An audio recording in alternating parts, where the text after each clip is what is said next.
கர்த்தருடைய பரிசுத்த நாமத்திற்கு மகிமை உண்டாவதாக. கையின் பிரயாசம் என்ற தலைப்பில் ஒரு செய்தியை தியானிக்கப் போகிறோம். இந்த செய்தியை தேவனாகிய கர்த்தருடைய கிருபையுள்ள கரங்களிலே கொடுத்து ஜெபிக்கலாம். அன்பின் தெய்வமே, கர்த்தாவே, நன்றியோடு ஸ்தோத்தரிக்கிறேன். கையின் பிரயாசம் என்றதான இந்த தலைப்பில் நாங்கள் தியானிக்கக்கூடிய இந்த வசனத்தை ஆசீர்வதித்து தாரும். இதிலே மறைந்திருக்கிறதான தேவ ரகசியங்களை, சத்தியங்களை எங்களுக்கு வெளிப்படுத்தி தாரும். எங்கள் கையின் பிரயாசங்களை நாங்கள் சாப்பிடுவது ஒரு பெரிய ஆசீர்வாதம் என்று வேதம் சொல்கிறது. ஆனால் கையின் பிரயாசத்தை நாங்கள் சாப்பிடாமல் அந்நியர் சாப்பிடுகிறது அது சாபமாக இருக்கிறது. இந்த சாபம் எங்களை விட்டு நீங்கும்படியாக, நம்முடைய ஆசீர்வாதம் எங்களுக்குள்ளே நிரப்பப்படும்படியாக உதவி செய்யும். இந்த சத்தியத்தை எங்களுடைய வாழ்க்கையிலே மெய்ப்படுத்தி தாரும். இயேசுவின் இன்ப நாமத்தில் வேண்டுகிறேன், ஜீவனுள்ள நல்ல பிதாவே, ஆமேன். கர்த்தருடைய பரிசுத்த நாமத்திற்கு மகிமை உண்டாவதாக. கையின் பிரயாசம் என்று சொல்லும் பொழுது நாம் ஒவ்வொருவரும் பாடுபட்டு உழைக்கிறோம், பிரயாசப்படுகிறோம். அதனுடைய பலனை நாமும், நம்முடைய மனைவி, பிள்ளைகளும், நம்முடைய குடும்பத்தாரும் அதை அனுபவிக்கும்படியாகத்தான் கர்த்தர் நமக்கு அந்த கையின் பிரயாசத்தை ஆசீர்வதித்து தருகிறார். ஆனால் கையின் பிரயாசத்தை ஆசீர்வாதமாக்கி தருகிறவர் கர்த்தர். அதற்கு என்ன செய்ய வேண்டும் என்பதை பற்றியும், கையின் பிரயாசம் எப்படி ஆசீர்வதிக்கப்படும், கையின் பிரயாசம் ஆசீர்வாதமாக இல்லாமல் அது அந்நியருக்கு எப்படி சொந்தமாகும் என்பதைத்தான் இந்த செய்தியிலே நாம் தியானிக்கப் போகிறோம். இப்பொழுது பிரயாசம் என்று சொல்லும் பொழுது சங்கீதம் 127 அதிகாரம் 1 கர்த்தர் வீட்டை கட்டாராகில் அதை கட்டுகிறவர்களின் பிரயாசம் விருதா என்று சொல்லப்பட்டிருக்கிறது. இது வீட்டை கட்டாராகில் என்று சொன்னால் சாதாரணமாக சொல்லக்கூடிய கையினாலே கட்டப்படுகிற வீடு மாத்திரமல்ல, வீடு கட்டப்படுவது என்பது குடும்பம் கட்டப்படுவதைத்தான் குறிக்கிறது. குடும்பம் என்று சொல்லும் பொழுது நம்முடைய குடும்ப வாழ்க்கை, நம்முடைய வீட்டார், நம்முடைய மனைவி, பிள்ளைகள், இவர்களெல்லாம் கட்டி எழுப்பப்பட வேண்டும். ஒரு குடும்பம் என்பது ஒரு பட்டணத்தை போல, ஒரு மதிலை போல, ஒரு வீட்டை போல கட்டி எழுப்பப்பட வேண்டும். கட்டி எழுப்பப்படுதல் என்று சொன்னால், ஒரு வீடு எப்படி கட்டி எழுப்பப்படுகிறது? ஒன்றன் மேல் ஒன்றாக இசைவாய் கூட்டி கட்டப்பட வேண்டும். ஒரு கல்லின் மேலே ஒரு கல், அதிலே நடுவில் இடைவெளி இல்லாமல் சாந்துகளை பூசி உறுதியாக கட்டப்படுவதுதான் கட்டப்படுவது. அதுபோல நம்முடைய வாழ்க்கை கட்டப்படுவது அது நம்மாலே ஒன்றுமே இல்லை. நம்முடைய பிரயாசம் விருதாவாகத்தான் இருக்கும். ஆனால் கர்த்தர் நம்முடைய வீட்டை, நம்முடைய பிரயாசங்களை அவர் கட்டினால் நம்முடைய குடும்பம் கட்டி எழுப்பப்படும். இதற்கு நாம் என்ன செய்ய வேண்டும் என்று சொன்னால், எந்த விதமான ஆசீர்வாதமாக இருந்தாலும் அந்த ஆசீர்வாதத்திற்கு அடிப்படை என்னவென்று சொன்னால், தேவனுடைய கட்டளைகளையும் நியமங்களையும் கை கொள்ள வேண்டும். அது ஆசீர்வாதத்துக்கு அடிப்படை. அப்படி கை கொள்ளாமல் போனால் அந்த ஆசீர்வாதத்துக்கு விரோதமாக நமக்கு கிடைப்பது சாபமாக இருக்கும். இதுதான் ஆசீர்வாதத்திற்கு அடிப்படையான காரியமாக இருக்கிறது.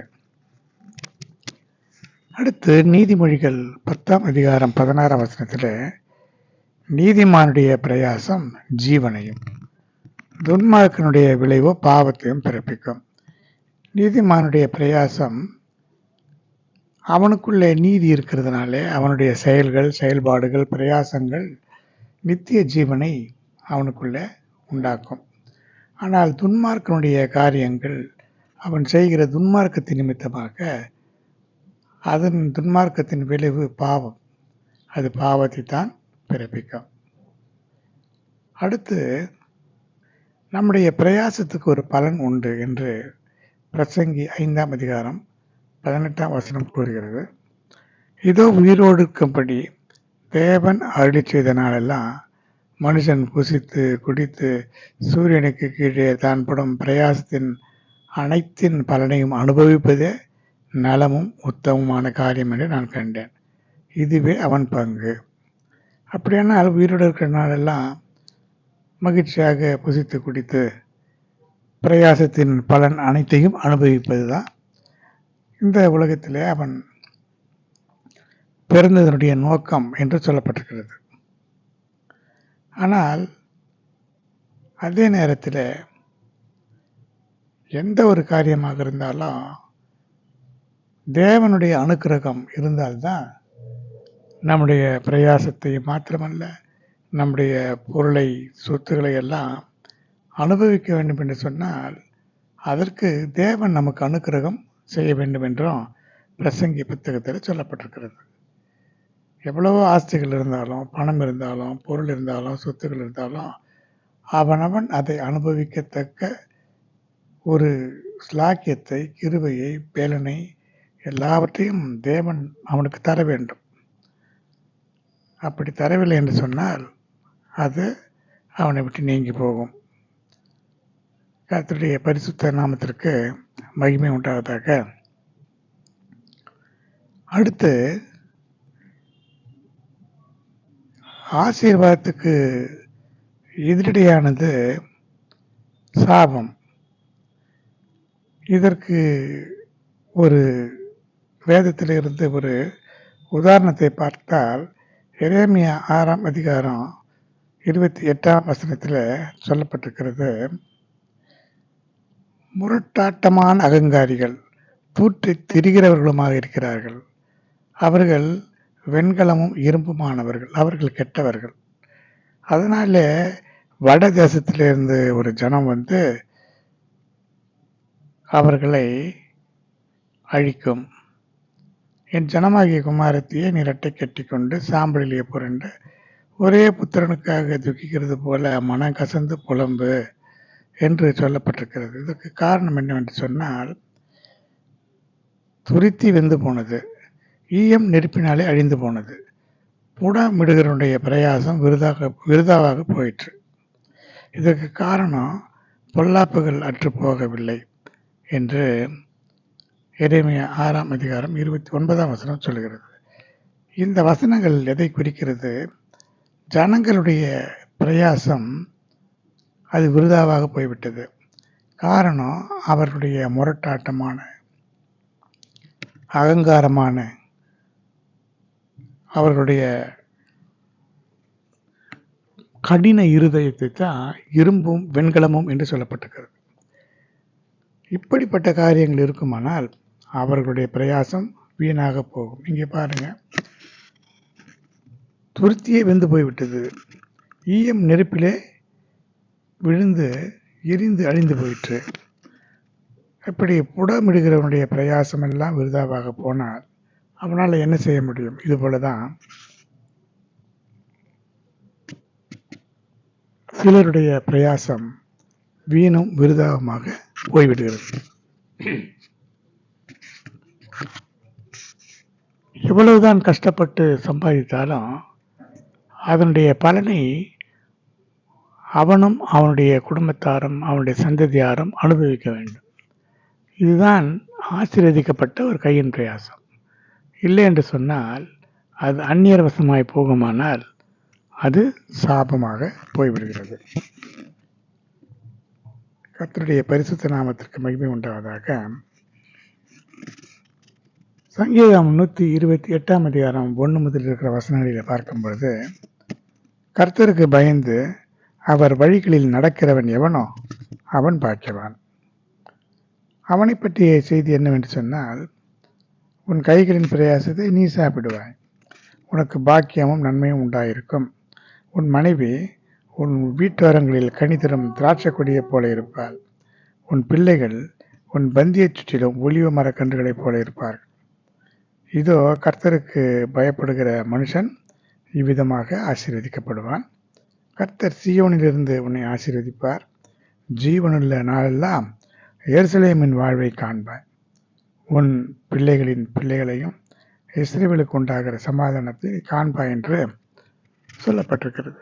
இந்த ஆசீர்வாதங்கள் எப்படி என்று சொன்னால், கர்த்தருக்கு பயந்து அவன் அவருடைய வழிகளிலே நடக்கிறவனாக இருக்க வேண்டும். அப்பொழுது அவனுடைய கையின் பிரயாசத்தை அவன் சாப்பிடுவான். பாக்கிய நன்மையெல்லாம் உண்டாயிருக்கும். அவனுடைய மனைவி வீட்டு ஓரத்தில் கனி தருகின்ற திராட்சை கொடியை போல இருப்பாளாம். ஒரு செடியோ கொடியோ இருக்குமானால் அதனுடைய பலன் கனி கொடுக்க வேண்டும். அவனுடைய மனைவி கனி கொடுக்கிறவளாக, அவனுடைய வீட்டுக்கு கனி கொடுக்கிறவளாக இருக்க வேண்டும். இதுதான் முக்கியம். அந்த வீட்டிலே நாட்டப்பட்டு அந்த வீட்டில் இருக்கிற தன்னுடைய கணவனுக்கும் பிள்ளைகளுக்கும் குடும்பத்தாருக்கும் நல்ல ஒரு கனிகளை தருகிறவளாக இருக்க வேண்டுமே தவிர, மற்றவர்களுக்கு கனி கொடுக்கிறவளாக அல்லது தன்னுடைய சொந்த குடும்பத்திற்கு, தன்னுடைய பெற்றோருக்கோ மற்றவர்களுக்கோ கனி கொடுக்காதபடி தன்னுடைய குடும்பத்திற்கு கனி கொடுக்கிறவளாக அவள் இருக்க வேண்டும். இதுதான் ஒரு ஆசீர்வாதம். அடுத்தது, ஒரு மனிதனுக்கு இன்னொரு ஆசீர்வாதம், பிள்ளைகள் அவருடைய பந்தியை சுற்றிலும் ஒலிவ மரக்கன்றுகளை போல இருக்க வேண்டுமா. ஒலிவ மரம் என்று சொல்லும்போது அது எண்ணெயை கொடுக்கிறது. அது ஒலிவ மரம், ஒலிவ எண்ணெய் என்று சொன்னால் பரிசுத்த ஆவியுடைய அபிஷேகத்தை குறிக்கிறதாக அது இருக்கிறது. பரிசுத்த ஆவி என்று சொல்வது சந்தோஷம், சமாதானம், ஐக்கியம். பிள்ளைகள் தன்னுடைய தகப்பனை, வீட்டை சுற்றி இருக்கிறது ஒரு பெரிய ஆசீர்வாதம். யோபு சொல்லுகிறார், அப்பொழுது என் பிள்ளைகள் என்னை சுற்றிலும் இருந்தார்கள். ஆசீர்வாதம் சாபம் என்று வருகின்ற நேரத்தில் சொல்லப்பட்டிருக்கிறது, உன் பிள்ளைகள் உன்னை விட்டு உன்னோடு கூட இருக்க மாட்டார்கள். பிள்ளைகள் நம்மோடு கூட இருக்கிறது ஆசீர்வாதம், பிள்ளைகள் உன்னோடு கூட இருக்க மாட்டார்கள் என்பது சாபமாக இருக்கிறது. எனவே கர்த்தருக்கு பயந்து அவருடைய வீட்டிலே நடக்கும் பொழுது அந்த பிள்ளைகளின் பிள்ளைகளுக்கு உண்டாகிற சமாதானத்தை காண முடியும். எருசலேமின் வாழ்வு என்று சொல்லும் பொழுது, எருசலேம் என்று சொல்வது சமாதானம் என்று பொருள். சமாதானமான ஒரு வாழ்க்கை யார் வாழ முடியும்? கர்த்தருக்கு பயந்து அவருடைய வழிகளிலே நடக்கிற மனிதன். கர்த்தருடைய பரிசுத்த நாமத்திற்கு மகிமை உண்டாவதாக. உபாகமம் 28ஆம் அதிகாரம் 15ஆம் வசனத்தில் சொல்லப்பட்டிருக்கிறது, இன்று நான் உனக்கு விதிக்கிற உன் தேவனாகிய கர்த்தருடைய எல்லா கற்பனைகளின்படியேயும் கட்டளைகளின்படியேயும் நடக்க கவனமாயிருக்கிறதற்கு அவர் சத்தத்துக்கு செவிகூடாதே போவாயாகில் சாபங்கள் உனக்கு பலிக்கும். அப்படியானால் இதையெல்லாம் கேட்டால், கர்த்தருடைய கற்பனைகள், அவருடைய கட்டளைகள், இதையெல்லாம் கேட்டு அதன்படி நடக்க கவனமாக இருக்கிறதற்கு நாம் அவருடைய சத்தத்துக்கு செவி கொடுத்தால் ஆசீர்வாதம் கிடைக்கும். இல்லை என்று சொன்னால் ஆசீர்வாதத்துக்கு பதிலாக சாபம் உண்டாகும் என்று சொல்லப்பட்டிருக்கிறது. கர்த்தருடைய சத்தத்தை கேட்காமல் போனால் அந்த பிரயாசம் எப்படி வீணாய் போகிறது என்பதை பார்க்கலாம். நிலத்தின் கனி, பிரயாசத்தின் பலன், இதையெல்லாம் நீ அறியாத ஜனங்கள் புசிப்பார்கள். கஷ்டப்பட்டு பாடுபட்டு நிலத்தில் வியர்வை சிந்தி உழைத்து அந்த கனிகள் நீ அறியாத ஜனங்கள் புசிப்பார்களாம். மற்றவர்கள் அயலார் வந்து அதை புசிப்பார்கள். இப்பொழுது கூட நிறைய குடும்பங்களில் சம்பாதனைகளை எல்லாம் தங்களுடைய சொந்த குடும்பத்துக்கு எடுத்துக்கொண்டு வராதபடி வழியிலேயே சில ஆவிகள், பொல்லாத வல்லமைகள், அந்த பொல்லாத வல்லமையினாலே நிரப்பப்பட்டிருக்கிற மனிதர்கள் அபகரித்து கொண்டு போகிறார்கள். நயவஞ்சகமாக ஏமாற்றி பல வகையில் இன்றைக்கு குடும்பங்களில் அப்படி நடக்கிறது. இது ஒரு சாபம். கஷ்டப்பட்டு சம்பாதிக்கிற பணம் தன்னுடைய மனைவிக்கு சேர வேண்டும், தன்னுடைய பிள்ளைகளுக்கு சேர வேண்டும், தன்னுடைய குடும்பத்தாருக்கு சேர வேண்டும். ஆனால் வேறு ஆளுக்கு போய் அது சேர்கிறது, பல வகையில் அது அப்படி செலவழிகிறது என்று சொன்னால் அது சாபம். பையன் பிரயாசத்தை அவன் சாப்பிட வேண்டும், அவன் குடும்பத்தார் சாப்பிட வேண்டும். ஒரு சில தகாத வழிகளிலே பணத்தை செலவழிக்கிறார்கள். குடித்து வெறித்து பலவிதமான தவறான பாதைகளில் தங்களுடைய பிரயாசத்தின் பலனை எல்லாம் அப்படி எடுத்துக்கொண்டு போகிறார்கள். இது ஒரு சாபமாக இருக்கிறது. மிகுந்த விதையை வயலுக்கு கொண்டு போனாலும் கொஞ்சம் அறுத்து வெட்டுக்கிளி அதை பட்சித்து போட முடியாத ஒரு நிலை உண்டாகும். திராட்சை தோட்டத்தை நாட்டி பயிரிட்டாலும் அந்த திராட்சை பழங்கள் கிடைக்காது. அந்த திராட்சை பழத்தை அதனுடைய ரசத்தை குடிக்கிறதும் இல்லை, திராட்சை பழங்களை சேர்க்கிறதும் இல்லை, பூச்சி அதை தின்று போடும் என்று உபாகமம் 28ஆம் அதிகாரம் 39ஆம் வசனம் கூறுகிறது. இதனால் என்ன பயன்? பாடுபட்டு எந்த விதமான பிரயோஜனமும் இல்லாதபடிக்கு அது வீணாய் போகிறது, அழிந்து போகிறது. வெட்டுக்கிளி அதை பட்சித்து போடுகிறது, பூச்சிகள் அதை தின்று போடுகிறது என்பதெல்லாம் ஒரு சாபமாக இருக்கிறது. அது போலவே ஒலிவ மரங்கள் உன் எல்லைகளெங்கும் இருக்கும், ஆசீர்வாதம்தான். ஆனால் அதனுடைய எண்ணெய் நீ பூசிக்கொள்ளாதபடிக்கு அந்த ஒலிவ மரத்தில் இருக்கிற பிஞ்சுகள் உண்டாகும் போதே அது உதிர்ந்து போகுமா. கைக்கு எட்டியது வாய்க்கு எட்டவில்லை என்று சொல்கிறது போல இப்படி போய்விடும். உன் நடுவில் இருக்கிற உன் அந்நியன் உனக்கு மேற்பட்டு மேன்மேலும் உயர்ந்திருப்பான், நீ தாழ்த்தப்பட்டு போவாய். உன் மரங்கள் எல்லாவற்றிலும் உன் நிலத்தின் கனியையும் வீட்டில் பட்சித்து போட்டுவிடும். இதற்கெல்லாம் காரணம் அந்நியன் நம்முடைய ஆஸ்திகளை, தன்னுடைய விளைச்சலுடைய பலனை எல்லாம் அவன் அனுபவிக்கும்படியாக எடுத்துக்கொண்டு போவானாம். நாம் ஏற்கனவே சொன்னது போல குமாரரையும் குமாரத்திகளையும் பெறுவாய், ஆனால் அவர்கள் உன்னோடு கூட இறார்கள். உபாகமம் 28ஆம் அதிகாரம் 41ஆம் வசனம். அவர்கள் சிறைப்பட்டு போவார்கள். சிறைப்பட்டு போவார் என்று சொன்னால் நம்மோடு கூட இல்லாதபடிக்கு, நம்மோடு கூட இருக்கிறது ஆசீர்வாதம், நம்மோடு கூட இல்லாதபடிக்கு பல வகையில் சிறைப்பட்டு போகிறது. ஒரு மகனை திருமணம் செய்து கொடுத்தால் அவன் அந்த தகப்பனோடு தாயோடு இல்லாதபடிக்கு மனைவியோடு கூட, மனைவியின் குடும்பத்தாரோடு கூட அப்படியே சேர்ந்து விடுகிறது. இதுதான் சிறைப்பட்டு போகிறது. அல்லது அந்நிய மாம்சத்தை தொடர்ந்து வேசித்தனத்தினாலே சிக்கொண்டு போகிறது. அல்லது பலவிதமான பொல்லாத ஆவிகள் சிறைப்படுத்திவிடும். குடியினாலும் வேசித்தனத்தினாலும் சூதாட்டத்தினாலும் பலவிதமான பொல்லாத கெட்ட பழக்க வழக்கங்களினாலும் சிறைப்பட்டு போகிற ஒரு காரியத்தை இதில் பார்க்கலாம். அடுத்து இந்த உன்னுடைய வாசல்களிலெல்லாம் உன்னுடைய சத்துரு முற்றுகை போடுவான். உன்னுடைய வாசல்கள் தோறும் சத்துரு உன்னை முற்றுகை போடுவான். போட்டு உன் மிருக ஜீவன்கள் பலன், நிலத்தின் கனியை அவன் புசிப்பான். உன்னுடைய தானியத்தையும் திராட்சை ரசத்தையும் எண்ணெயையும் உன் மந்தையில் இருக்கிற ஆடு மாடுகள் ஒன்றும் உனக்கு மீதியாக இல்லாதபடிக்கு எங்கோ இருந்து வரக்கூடிய ஒருவன் அதை தின்று அழித்து போடுவான். இப்படி பல குடும்பங்களில் பார்க்கிறோம். சொந்தங்கள் பந்தங்கள் என்று சொல்லி யார் யாரோ உட்கார்ந்து கொண்டு எல்லாவற்றையும் உரிமை பாராட்டி அழித்து கொண்டு போவார்கள், அழித்து விடுவார்கள், கொண்டு போவார்கள். அந்த வீட்டை முற்றுகை போடுவார்கள். இந்த முற்றுகை போடுகிறது, வாசல்களிலே சிறைப்படுத்துவது எல்லாம் அம்மோனியர்கள் ஆவி. இப்படிப்பட்ட பொல்லாத ஆவிகள் முற்றுகை போடுகிறது. நம்முடைய வீட்டுக்குள்ளே நமக்கே சுதந்திரம் இருக்காது. அவர்கள் சொல்லுகிறது தான் சட்டமாக இருக்கும்.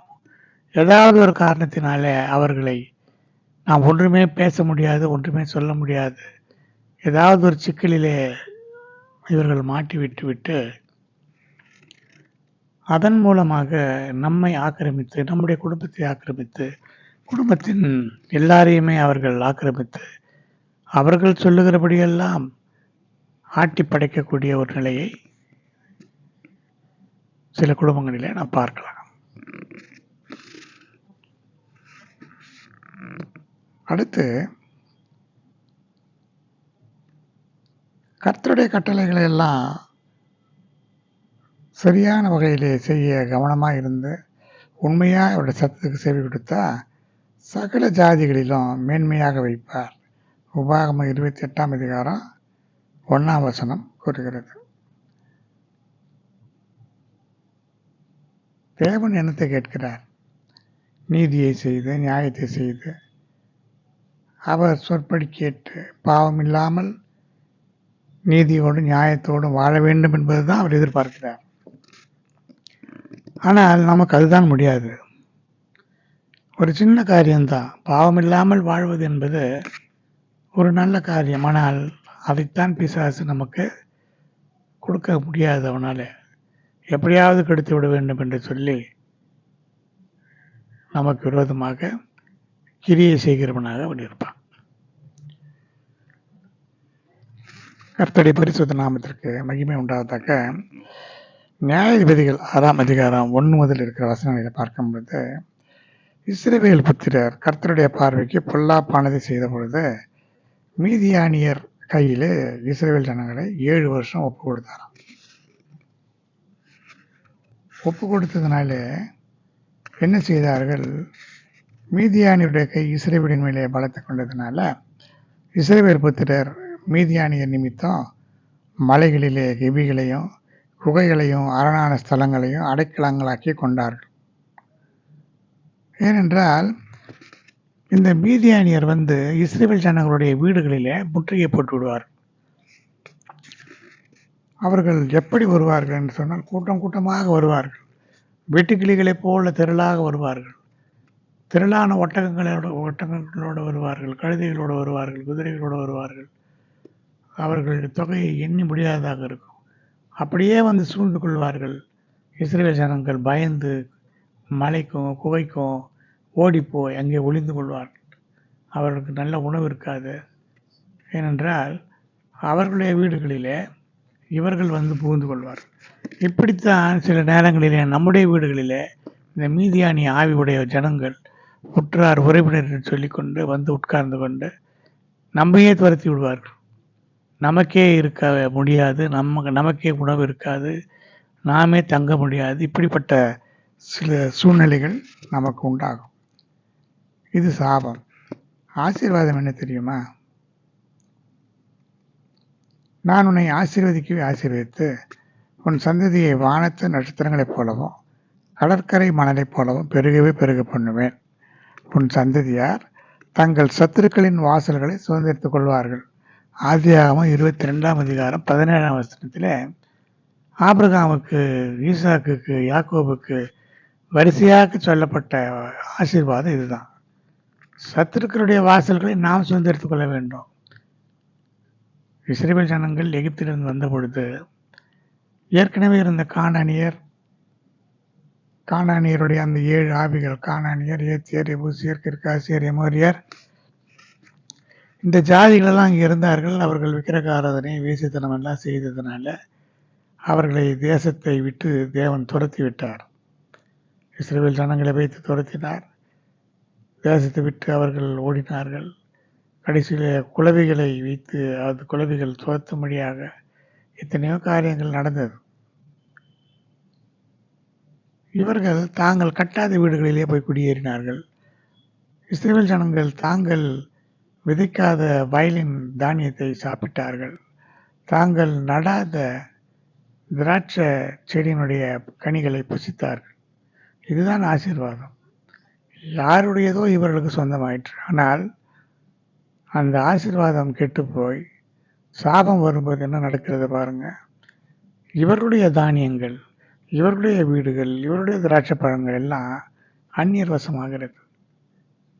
இதற்கு காரணம் ஒன்றுமே இல்லை, சின்ன விஷயந்தான். தேவனாகிய கர்த்தருக்கு பயந்து அவருடைய வழிகளில் நடந்து அவருடைய கட்டளைகள், நியமங்கள், அவருடைய கற்பனைகள் இதையெல்லாம் கை கொண்டு நடக்க வேண்டும். இதை செய்தால் ஆசீர்வாதம், செய்யாவிட்டால் சாபம். நம்முடைய கையின் பிரயாசம் பிறர் சாப்பிட முடியாத ஆகும். கஷ்டப்பட்டு பாடுபட்டு உழைத்து அதனுடைய பலன் நமக்கு வராமல் யாருக்கோ, நமக்கு முகம் தெரியாதவர்கள், முன்பின் அறியாதவர்கள் யாருக்கோ போய் சேருகிறது என்று சொன்னால் அது ஒரு ஆசீர்வாத குறைவுதான். இப்படி குகையிலே, கெபியிலே போய் அவர்கள் ஒளிந்து கொண்டார்கள். இது சாபம். ஆசீர்வாதம் மற்றவருடைய சத்துருக்களுடைய வாசல்களை இவர்கள் போய் சுதந்திரித்துக் கொள்கிறது தான் ஆசீர்வாதம். சத்துருக்கள் இஸ்ரவேல் ஜனங்களாலே துரத்தப்படுவதற்கு பதிலாக இஸ்ரவேல் ஜனங்கள் சத்துருக்களாலே துரத்தப்படுகிறார்கள். இதுதான் தேவன் என்ன செய்தார்? கட்டளைகள் நியமங்கள் எல்லாம் கை கொள்ளும் பொழுது அந்த ஜாதிகளை துரத்தினார். இஸ்ரவேல் ஜனங்கள் போய் அந்த ஜாதிகளுடைய தேசத்தில் வீடுகளில் தங்கி அந்த விளைச்சலெல்லாம் சாப்பிட்டார்கள். ஆனால் அந்த ஜாதிகளோடு கலந்து விக்கிரகாராதனை வேசித்தனம் செய்யும் பொழுது எந்த ஜாதிகளோடு இவர்கள் கலந்தார்களோ அந்த ஜாதிகள் இந்த இஸ்ரவேல் ஜனங்கள் மேலே அதிகாரம் அந்த ஜாதிகளுக்கு தேவன் கொடுத்தார். இங்கே என்ன நடந்தது? மீதியானியர் கையில் ஒப்பு கொடுத்தார். இந்த மீதியானிய ஜாதி இஸ்ரவேல் ஜனங்களை ஆட்சி செய்தது, ஆளுகை செய்தது. இது இன்று கூட அப்படித்தான் நடக்கிறது. யாருக்கு நாம் அடிமைப்படுகிறோமோ அவர்கள் நம்மை ஆட்டி படைப்பார்கள். எந்த பிசாசனுடைய வல்லமைக்கு நாம் கீழ்ப்படுகிறோமோ அந்த பிசாசனுடைய வல்லமை நம்மை மேற்கொள்ள பார்க்கும். எனவே இதில் இருந்து நாம் விடுதலை பெற வேண்டும். இந்த மீதியானியர், அமலேக்கியர், கிழக்கு திப்புத்திரர் எல்லாம் இஸ்ரவேல் ஜனங்களுக்கு விரோதமாக எழும்பி வருவார்கள். எப்பொழுது என்று சொன்னால், இஸ்ரவேல் ஜனங்கள் விதை விதைத்திருக்கும் பொழுது, விதை விதைத்து அது முளைத்து அறுவடை எப்பொழுது நடக்கும் என்று அறிந்து அந்த நேரத்தில் வருவார்கள். நிலத்தின் விளைச்சலை கெடுத்து இஸ்ரவேலுக்கு ஆகாரமோ ஆடு மாடுகளோ கழுதைகளையோ எதையுமே வைக்காமல் போவார்கள். அவர்கள் எப்படி வருவார்கள்? அவர்கள் மாத்திரமல்ல, தங்களுடைய மிருக ஜீவன்களோடு வருவார்கள், தங்கள் கூடாரங்களோடு வருவார்கள். எதற்கு கூடாரங்கள் என்று சொன்னால், கூடாரங்களை அடித்து அங்கேயே மாத கணக்கிலே தங்கிவிடுவார்கள். தங்களுடைய ஒட்டகங்கள் ஆடு மாடுகள் போன்றவைகளை எடுத்து கொண்டு வந்தால் என்ன நடக்கும்? இவர்கள் அந்த தானியங்களை புசித்து திருப்தியாகிறது மாத்திரமல்ல, மீதமுள்ள விளைச்சல்களை எல்லாம் இவருடைய ஆடு மாடுகள் ஒட்டகங்கள் தின்று தீர்த்துவிடும். இஸ்ரவேல் ஜனங்களுடைய ஆடு மாடுகளுக்கு எதுவுமே கிடைக்காது, இஸ்ரவேலருக்கு எதுவுமே கிடைக்காது. அவர்கள் எங்கோ ஓடிப்போய் பட்டினியும் பசியுமாக ஒளிந்து உயிர் தப்பி வாழ்வார்கள். இது அவர்களுக்கு தேவையா? இப்படித்தான் மற்றவர்களுக்காக கொடுத்துவிட்டு நாம் வெறுமையாக இருக்கிறது அது சாபம். எத்தனையோ பேருடைய வாழ்க்கையில் இப்படி நான் நடந்து கொண்டிருக்கிறேன். கடன் வாங்கி சிலருக்கு கொடுப்பார்கள். கடனுக்கு தேவையான வட்டியை கட்டிவிட்டு இவர்கள் குடும்பத்தை வறுமையில விட்டு விடுகிறவர்கள் உண்டு. இன்றைக்கு எத்தனையோ குடும்பங்கள் இப்படித்தான் கஷ்டப்பட்டு கொண்டிருக்கிறது. கர்த்தருடைய பரிசுத்த நாமத்திற்கு மகிமை உண்டாவதாக. இவர்கள் வெட்டுக்கிளிகளை போல திரளாய் வருவார்களாம். அவர்களும் அவர்கள் ஒட்டகங்களும் எண்ணி முடியாததாக இருக்கும் என்று நியாயாதிபதிகள் 6ஆம் அதிகாரம் 5ஆம் வசனம் கூறுகிறது. இப்படி இந்த பிரகாரமாக தேசத்தை கெடுத்து விட இவர்கள் அந்த தேசத்துக்குள்ளே வருவார்கள். அடுத்து, உன் தேவனாகிய கர்த்தரை நினைப்பாயாக.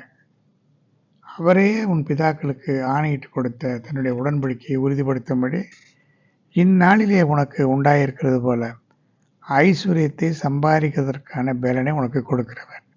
உபாகமம் 8ஆம் அதிகாரம் 18ஆம் வசனம் கூறுகிறது. இப்படி கர்த்தரை எப்பொழுதும் நமக்கு முன்பாக வைத்திருக்க வேண்டும். தாவீது அப்படித்தான் சொல்கிறான். நான் கர்த்தரை எப்போதும் எனக்கு முன்பாக வைத்திருக்கிறேன், அதனாலே நான் அசைக்கப்படுவதில்லை. கர்த்தர் நம்முடைய பிதாக்களுக்கு ஆணையிட்டு கொடுத்த அந்த வாக்குத்தத்தங்கள் உடன்படிக்கைகளை உறுதிப்படுத்துவதற்காக அவர் என்ன செய்கிறார்? இந்நாளிலே நமக்கு உண்டாயிருக்கிற பலனை சம்பாதிக்கிறதற்கு, ஐஸ்வர்யத்தை சம்பாதிக்கிறதற்கு உண்டான பலனை கொடுக்கிறவர் கர்த்தர். அதனால் என்ன சொல்ல வேண்டும்? என் சாமர்த்தியம், என் கைபலன் இந்த ஐஸ்வர்யத்தை எனக்கு சம்பாதித்தது என்று உன் இருதயத்திலே சொல்லிக் கொள்ளாமல் இருக்க எச்சரிக்கையாக இருக்க வேண்டும். இருதயத்தில் கூட நினைக்கக்கூடாது. இருதயத்தில் நினைத்தால் கூட அந்த ஐஸ்வர்யம் அயலானுக்கு போய்விடும். அதை சம்பாதிக்கிற பலனை கொடுக்கிறவர் கர்த்தர். அந்த பலனை கொடுக்கறதுனால தான் நம்முடைய விளைச்சலின் முதற் பலனையும் தசம பாகங்களையும் காணிக்கைகளையும் தேவனுக்கு ஒரு நன்றி படைக்கிற விதமாக அந்த காணிக்கைகளை நாம் செலுத்த வேண்டும். அப்பொழுது அவர் வானத்தின் பலகணிகளை திறந்து இடங்கொள்ளாமல் போக மட்டும் ஆசீர்வதிப்பார் என்று வேதம் சொல்லுகிறது. மல்கியா புத்தகத்திலே சொல்லப்பட்டிருக்கிறது.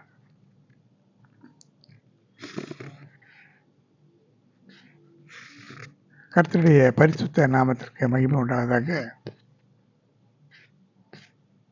இப்படி இந்த ஆசீர்வாதங்கள் நமக்கு உண்டாகும்படி தேவனுடைய கட்டளைகளை காத்து நடக்க வேண்டும். அப்பொழுது நம்முடைய கையின் பிரயாசத்தை நாம் சாப்பிடலாம். சத்துருக்கள் நம்மை ஒன்று செய்ய முடியாது. நம்முடைய பலனை அவர்கள் அனுபவிக்க முடியாது. அந்த பிரயாசத்தின் பலனை அவர்கள் அனுபவிக்க முடியாது. எனவே தேவனாகிய கர்த்தருக்கு நாம் நம்மை ஒப்புக் கொடுப்போம். சம்பாதிக்கிறதற்கு பலனை கொடுக்கிறவர் தேவன். ஐஸ்வர்யத்தை அவர்தான் சம்பாதிக்க நமக்கு பலனை தருகிறார். அதனால் நம்முடைய கையின் பிரயாசத்தை நாம் சாப்பிடும்படியாக, நம்முடைய மனைவி பிள்ளைகள் சாப்பிடும்படியாக, நம்முடைய குடும்பத்தார் சாப்பிடும்படியாக அந்த ஒரு ஆசீர்வாதத்தை கர்த்தர் கொடுக்கும்படியாக நன்றியோடு செபிக்கலாம். அன்பின் தெய்வமே கர்த்தாவே, நன்றியோடு ஸ்தோத்தரிக்கிறேன். கையின் பிரயாசத்தை நீ சாப்பிடுவா என்று சொல்லியிருக்கிறேன். ஆனால் எங்கள் சத்துருக்கள் சாப்பிடுவது அது சாபமாக இருக்கிறது. இந்த சாபத்தில் இருந்து எங்களுக்கு விடுதலை தாரும். இந்த செய்தியை கேட்கிற ஒவ்வொருவரையும் கூட நேர் அப்படியே விடுவிக்க வேண்டுமே ஆண்டவரே. இப்படி இந்த மீதியானியர், அமலேக்கியர், கிழக்கத்தி புத்திரர், இப்படி பொல்லாத பிசாசுடைய வல்லமைகளுடைய ஆவிகள் எந்தெந்த குடும்பங்களிலே கிரியை செய்கிறதோ, எந்தெந்த ஜனங்களிடத்திலே கிரியை செய்கிறதோ, எந்தெந்த விதத்தில் அவர்கள் அடிமைப்பட்டு கிடக்கிறார்களோ அந்த அடிமைத்தனத்தின் ஆவியை நிர்மூலமாக்கி போடும். இந்த நேரத்திலேயே ஒரு பெரிய விடுதலையை கட்டளையிடும். அவருடைய பிரயாசத்தை, உழைப்பை, அதன் பலனை அவர்கள் மனைவி பிள்ளைகள் சாப்பிடட்டும், அவர்கள் குடும்பத்தார் சாப்பிடட்டும். அப்படியே செய்யட்டும். உடைய வருகையில் நாங்கள் காணப்பட உதவி செய்யும். இயேசுவின் இன்ப நாமத்தில் வேண்டுகிறேன், ஜீவனுள்ள நல்ல பிதாவே, ஆமென். என் ஆத்மாவே கர்த்தரை ஸ்தோத்திரி, முழுவதுமே பரிசுத்த நாமத்தை ஸ்தோத்திரி. என் ஆத்மாவே கர்த்தரை ஸ்தோத்திரி, கர்த்தர் செய்த சகல உபகாரங்களை மறவாதே. ஆமென். ஸ்தோத்திரம், ஸ்தோத்திரம், ஸ்தோத்திரம், ஸ்தோத்திரம், ஸ்தோத்திரம்.